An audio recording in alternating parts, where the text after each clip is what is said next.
우리는 좀 생소합니다. 사순절이라고 하게 되면 부활주의를 기점으로 해서 40일 전입니다. 부활주의 기점으로 49가 아니고 40일 전. 40일 전 첫 번째 수요일부터 시작을 해서 이 기간 안에 있는 모든 주일은 제외하고 평일만 계산해서 40일째가 되는 토요일까지 기간을 사순절이라 이렇게 해서 로마 카톨릭에서 제정한 절기입니다. 이 기간에 예수님의 생애와 십자가 고난을 묵상하면서 기도하고 금식하고 금욕과 절제, 회개 등의 경건함으로 자신의 신앙을 점검하고 예수님의 고난에 동참하면서 또 빈약한 이웃 사람들을 돌아보는 것으로서 40일을 보내는 아주 좋은 절기입니다. 그런데 기간이 길고 40일도 기간인데 주일은 안 됩니다. 기간이 길고 또 여기에 담긴 의미가 너무 엄격합니다. 그래서 일반 성도들이 이 40일 이상을 사순절 기간이 지키기란 상당히 무리가 된다. 그러니까 이렇게 해서 우리 개신교에서는 그 사순절의 의미를 그냥 우리 마음에 담고 그래서 고난주간에 담아서 그 고난주간에 이 사순절 기간의 의미를 담아가지고 종려주일 훗날부터 부활주일 전까지 한 주간 고난주간을 지키는 것을 그렇게 해서 우리는 사순절을 정식으로 지키지는 않지만 카톨릭에서는 지키죠. 그래서 우리는 그러한 사순절 기간이다. 아주 좋은 거죠. 그래서 마음으로 이 기간을 보내시면서 다음 고난주일까지 또 우리가 보내다가 고난주간을 맞이하게 되면 저희들도 그 절기를 지키도록 해야 되겠다 생각해서 오늘 사순절 기간 이러한 예수님의 행적을 생각하면서 오늘 말씀을 드리면서 함께 은혜를 나눠야 되겠다 생각해서 예수님의 승천 기약일이라고 하는 제목으로 말씀을 드리게 되었습니다. 예수님의 승천 기약일 누가복음 3장 23절에 예수님께서 가르침을 시작하실 때에 30세쯤 되셨다고 그렇게 기록되어 있습니다. 그래서 그곳 한 곳에 한 군데도 30년 그게 있기 때문에 그걸 보고 예수님께서 33년간의 생이다고 이렇게 하고 있는 거죠. 예수님께서 나사렛을 떠나 세례를 받으시고 광야에서 금식하신 후 제자들을 선택하셨습니다. 가나 혼인 잔치에서 물로 포도주가 되게 하는 첫 번째 표적을 보이시고 이후 갈릴리 해변의 성읍 가버나움에 전도 기류를 삼으셔서 사역을 하신 지 3년의 세월이 흘렀고 이제 예수님의 연세도 33세가 되셨습니다. 오늘 제가 읽어드리는 그 본문 말씀 그 내용 안에 그 시점이 지금 이 정도 되셨다고 하는 겁니다. 얼마 전에는 제자들과 함께 헬몬성 남서쪽 기슭의 성읍 가이사라 빌립보 지역을 전도하셨고 그로부터 엿새 후에 3명의 제자를 데리시고 높은 산에 올라가십니다. 가이사라 빌립보 부근에 헬몬산이 있어요. 그래서 아마 성경에는 높은 산이라고 되어 있지만 아마 헬몬산이 아닌가 그렇게 학자들은 생각하고 있습니다. 그래서 높은 산에 올라가 변형되셔서 세 제자들 데리고 올라가셨죠. 그때 모세 엘리야와 함께 예수님 자신의 장래에 관해서 논의하시고 산에서 내려오셨습니다.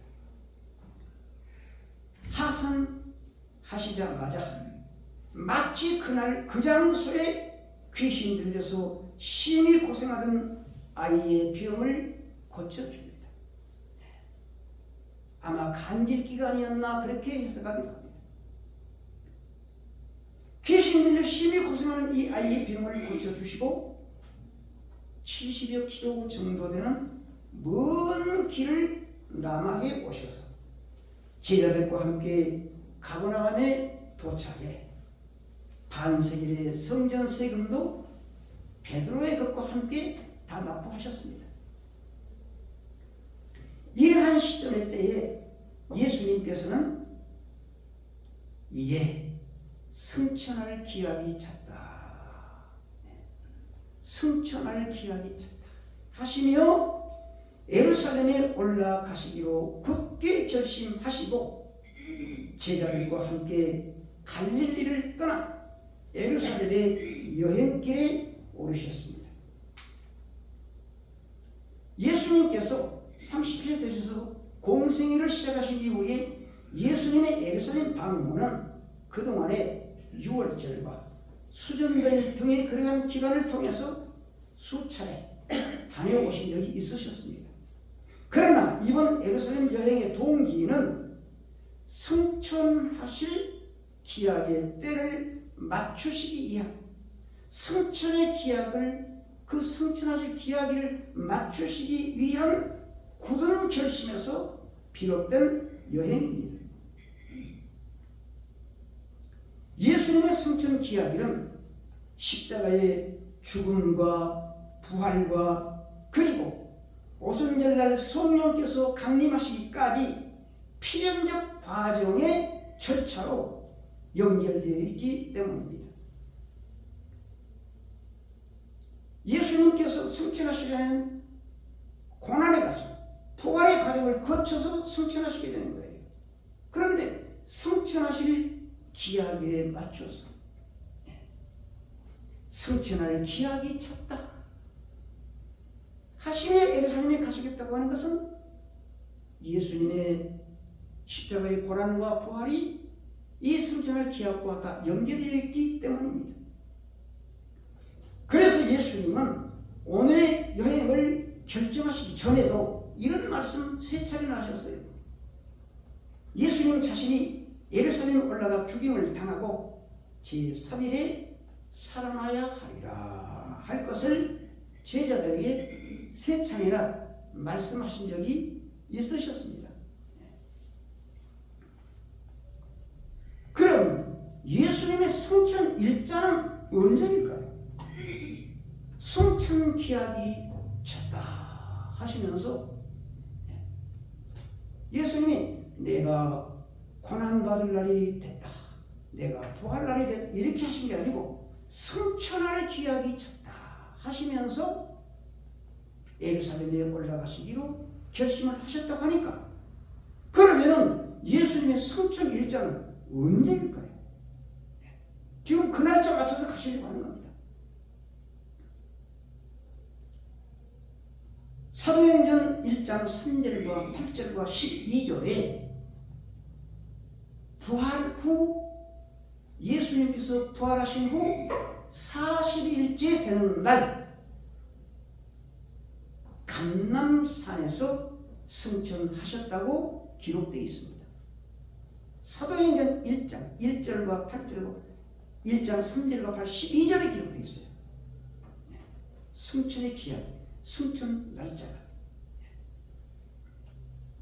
꽉 문장으로 이렇게 기록된 건 아니면 거기에 40일째 그리고 감람원이라는 산.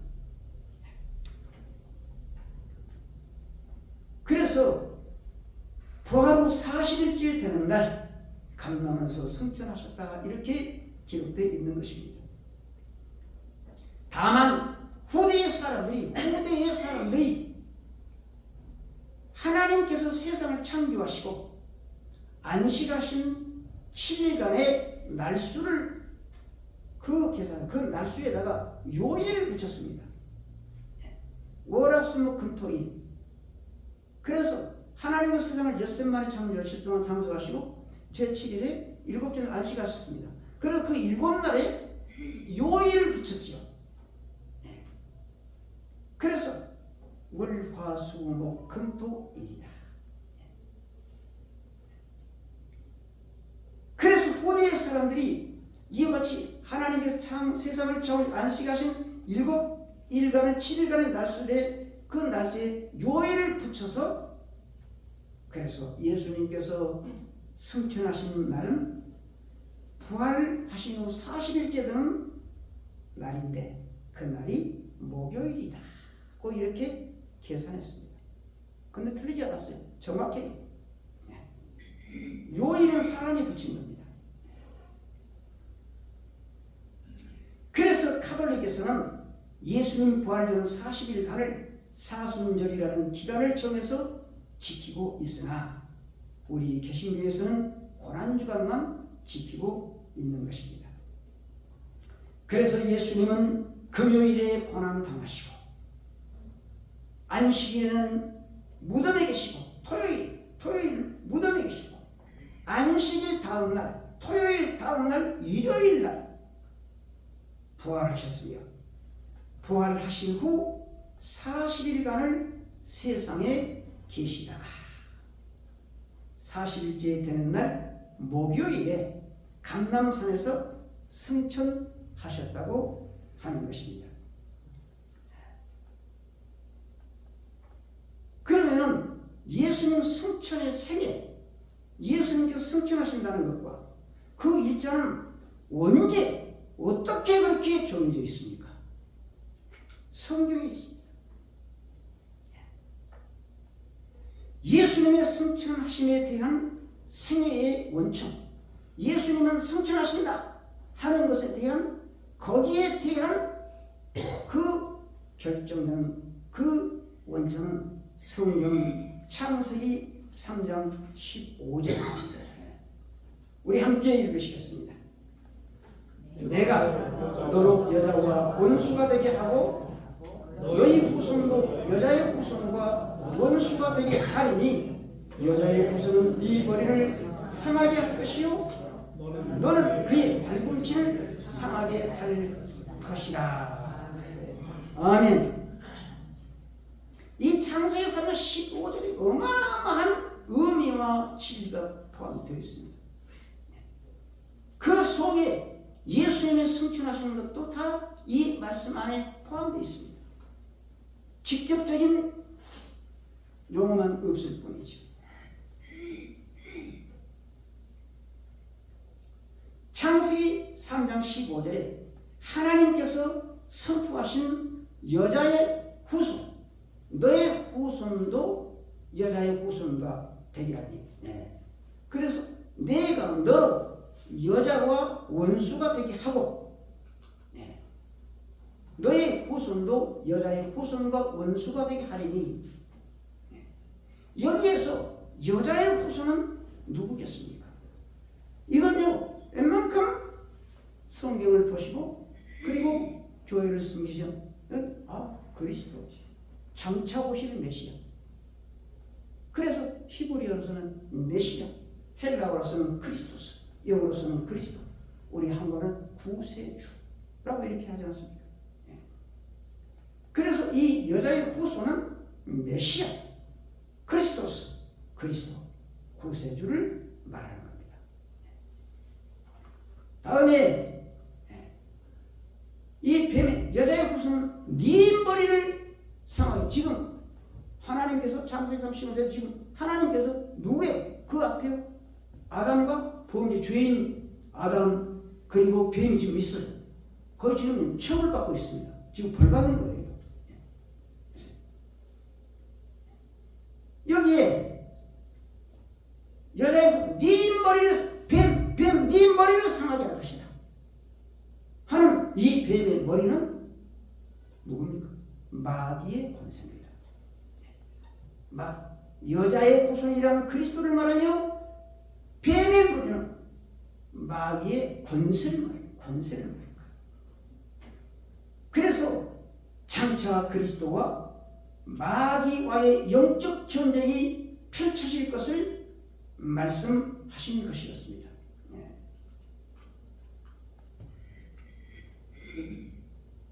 로마서 5장 17절 19절에 한 사람의 범죄를 인하여 사망이 왕노릇하였다. 한 사람의 범죄로 많은 사람이 존재에 이르렀다. 한 사람의 순종치 아니함으로 많은 사람이 죄인이 되었다고 말씀하셨습니다. 이렇게 에덴에서 우리의 조상 아담이 뱀의 게임을 받아 하나님의 말씀을 어기는 한 사람의 불순종으로 죄가 세상에 들어와 멸망에 이르게 되니 하나님께서는 세상을 구원할 메시아를 세우시게 됩니다. 할렐루야. 네. 이때 하나님께서는 메시아를 세우시는 거예요. 이 메시아가 지금 예수님은 아닙니다. 메시아예요. 그래서 제가 여러분 혹시 그 정의의 시체를 연습한 적 있죠? 정의의 시체를 연보는 제가 그랬거든요.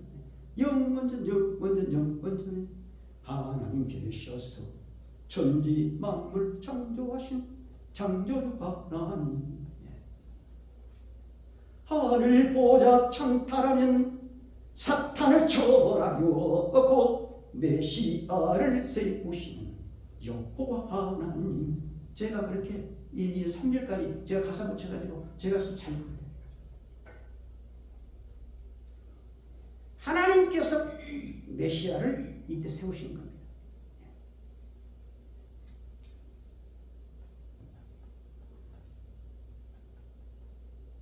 그런데 하나님께서는 그 메시아의 신분, 그 메시아의 신분을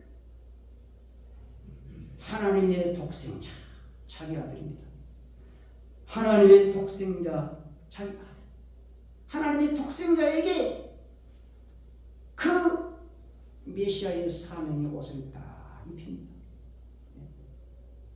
메시아. 세상 죄를 지고 간 그래야 그 직분 메시아의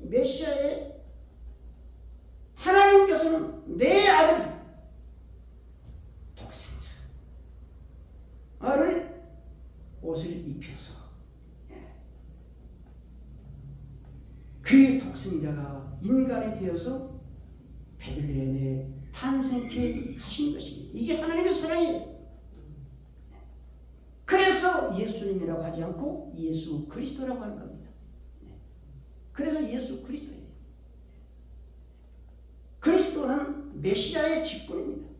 예수는 이름이에요. 그래서 내 아들 예수, 내 아들.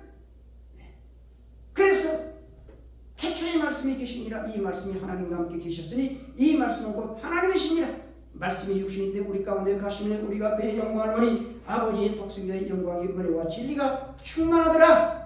18절에 보게 되면 1장 18에 본래 하나님을 본 사람이 없으되 아버지 품속에 있는 독생하신 하나님이 나타내셨느니라고 했어요. 이렇게 하나님 자신의 독생자에게 세상 죄를 지고 가는 메시아의 신분의 옷을 입히셔서 세상에 보내신 겁니다. 아멘.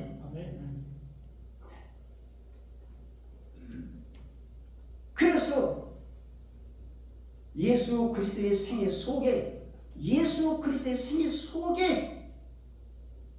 부활과 승천을 설정해 놓으셨기 때문에 그래서 창세기 3장 15절이 예수님의 부활과 고난과 부활과 승천 그리고 성령 강림에 이르기까지 모든 일자가 모든 생애가 그 속에 그때 담겼다는 것입니다. 다음에 그때 그러면 예수 그리스도의 이제 고난과 부활과 승천이 생애가 거기 담겨져 있어요. 그럼 날짜는 언제 정해졌나요? 날짜 이제는 승천 기한입니다. 승천하신다고 하는 것 해요. 그런데 그 날짜는 언제냐? 날짜는 언제냐?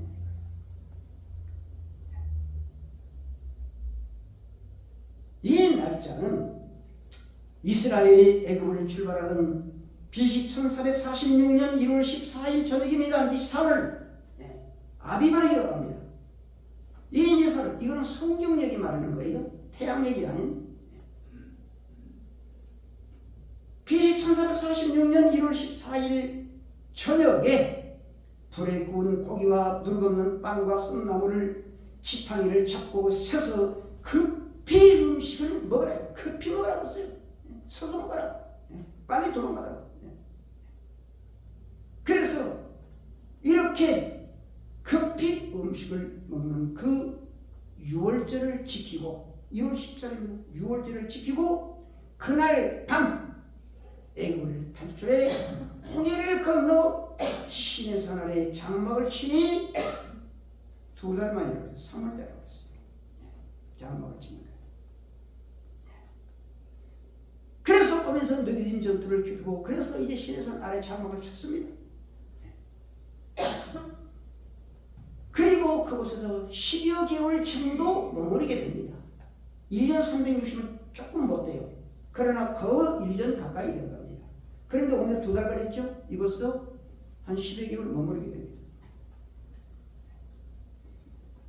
이곳에서 10여 개월 머무는 동안 성막을 짓고 군대를 조직하고 계명과 율례와 법도를 제정해서 반포를 하시니 이때 예수 그리스도의 고난과 부활과 승천의 날짜도 이때 설정되게 됩니다. 그래서 예수님의 탄생과 고난과 부활과 승천에 이르기까지 예수 그리스도의 생애는 모든 선지서에 예언되어 있으며 그 예언된 그대로 세상에 오신 분이 유대 땅 베들레헴에 오신 예수 그리스도이십니다. 아멘.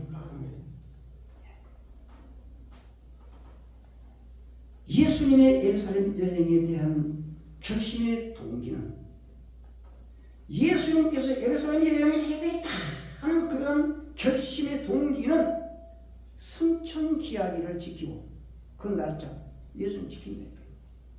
승천 기약을 지키고 승천을 실행하시려고 하는 그 결심에서 비롯되셨으며 하나님의 뜻을 이루기 위한 결심이요 또한 흠난한 길이라고 하는 것을 예견하신 결심이었습니다.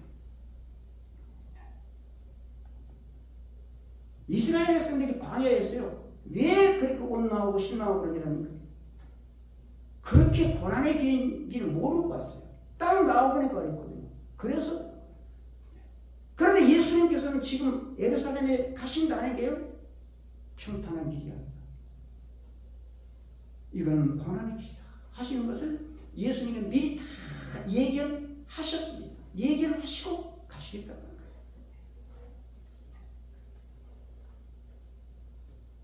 사람 마음의 결심은 행동을 유발합니다. 마음의 결심은 행동을 나가요. 그 행동은 그 사람의 인생을 완성합니다.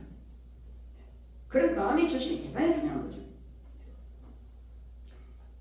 예수 그리스도의 예루살렘 여행에 대한 마음의 결심은 예수님의 생애를 완성하셨습니다.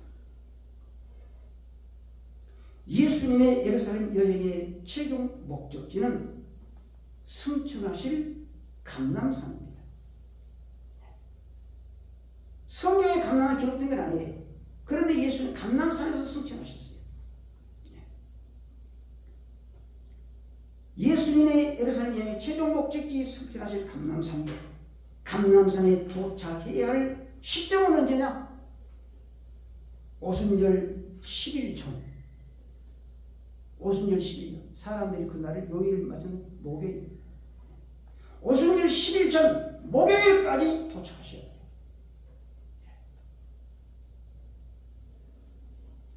험난한 길이요 고통의 장소라는 것을 스스로 예견하시면서도 갈릴리를 떠나 예루살렘을 향해 길을 나서신 것입니다. 예수님께서 승천하실 그 날에 맞춰 승천할 그 장소에 도착하기 위해서는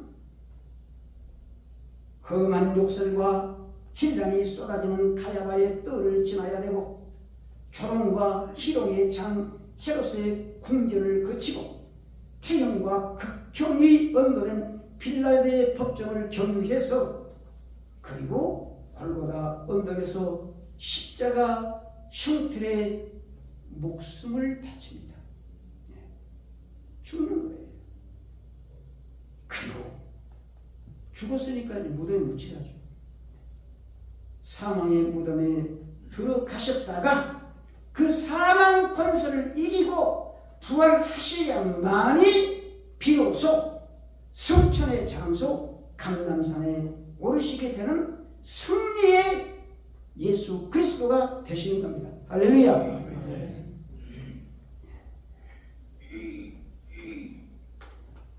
이 땅에 오셔서 마귀의 일을 멸하러 세상에 처음에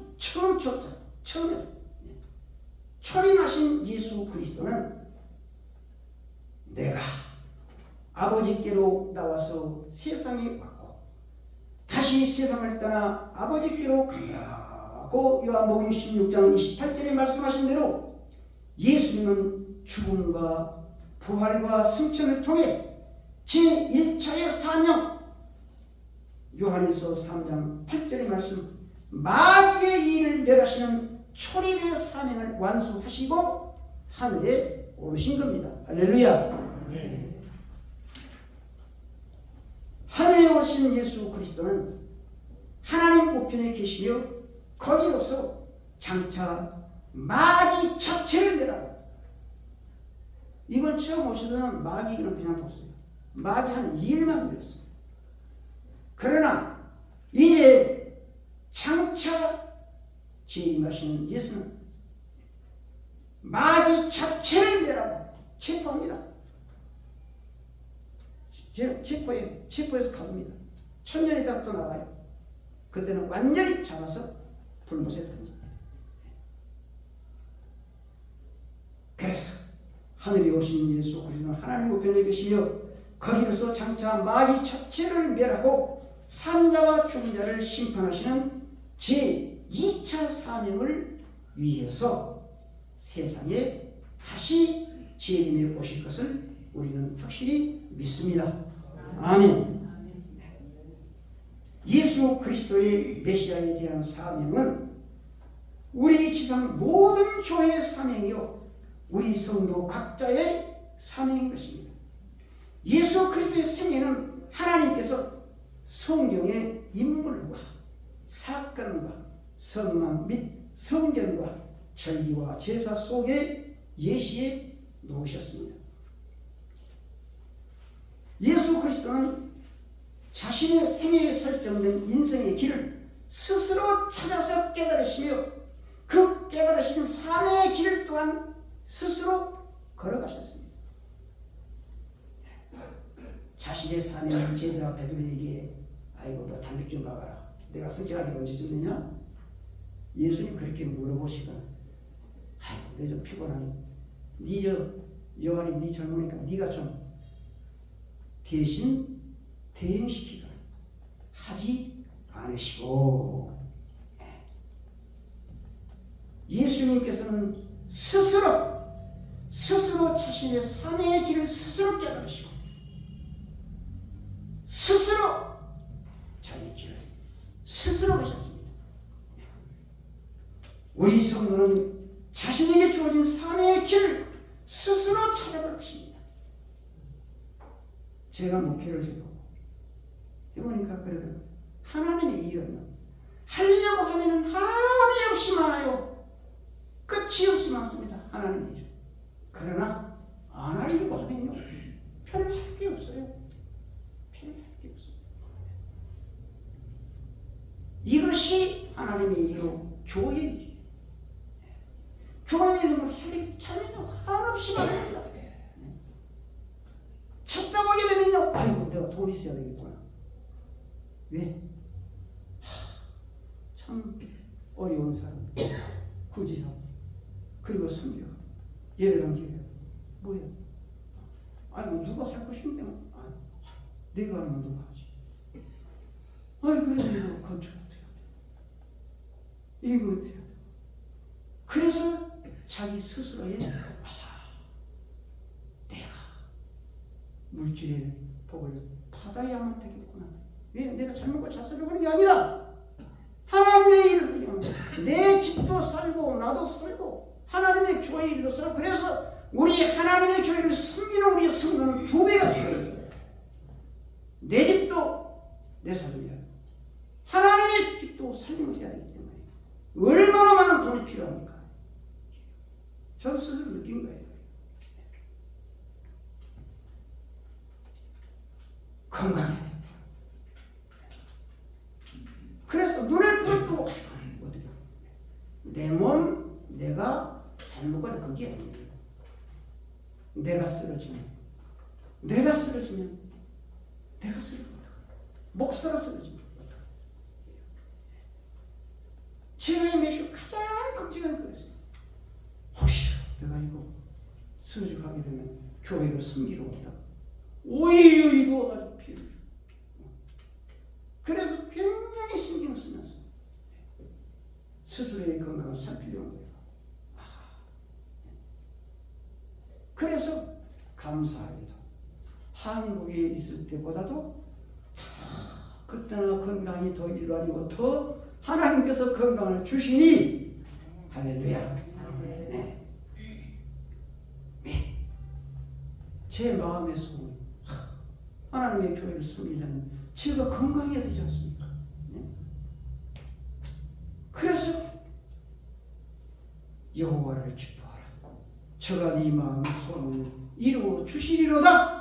아멘. 그래, 내가 지켜주마. 할렐루야. 네. 이러한 사명의 길을 스스로 깨달아 예수 감당해 나가시는 우리 멕시코 한인교회 성도의 모습을 바라보면서 저는 참 가슴이 많이 울컥했어요. 참 이렇게 교회를 섬기시는 거, 그리고 이렇게 선교들을 하시는 거, 많은 선교지, 어떤 옥도탈에 저도 모해남 목사님 그 선교지 삐냐는 거 어디가 아니고 제가 몇 번 해봤어요. 그래서 쌈비 교회도 사실은 모해남 목사 거기서 설립이 개척한 겁니다.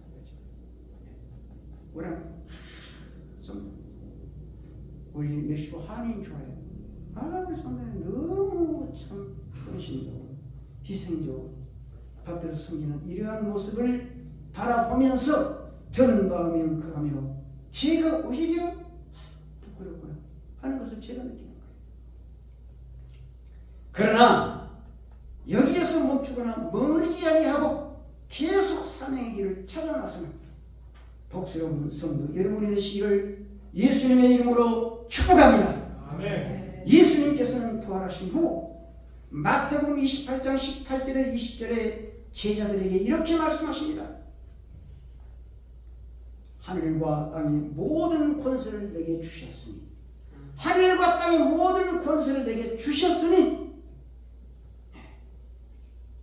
그러므로 너희는 가서 모든 족속으로 제자를 삼아 아버지의 아들과 성령의 이름으로 세례를 주고 내가 너에게 분부한 모든 것을 가르쳐 지키게 하라. 볼지어다 내가 세상 끝날까지 너희와 항상 함께 있으리라 하셨습니다.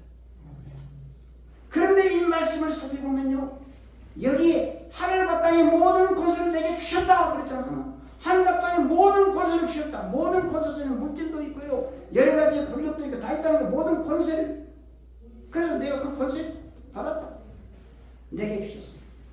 이 말씀은 너희는 가서 모든 족속으로 제자를 삼아 라고 하는 그러한 사명을 이행하는 자에게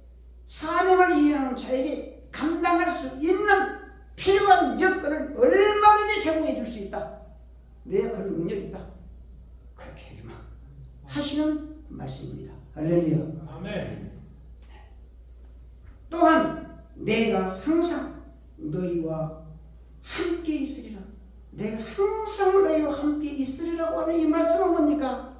사명을 이행하는 그러한 자에게,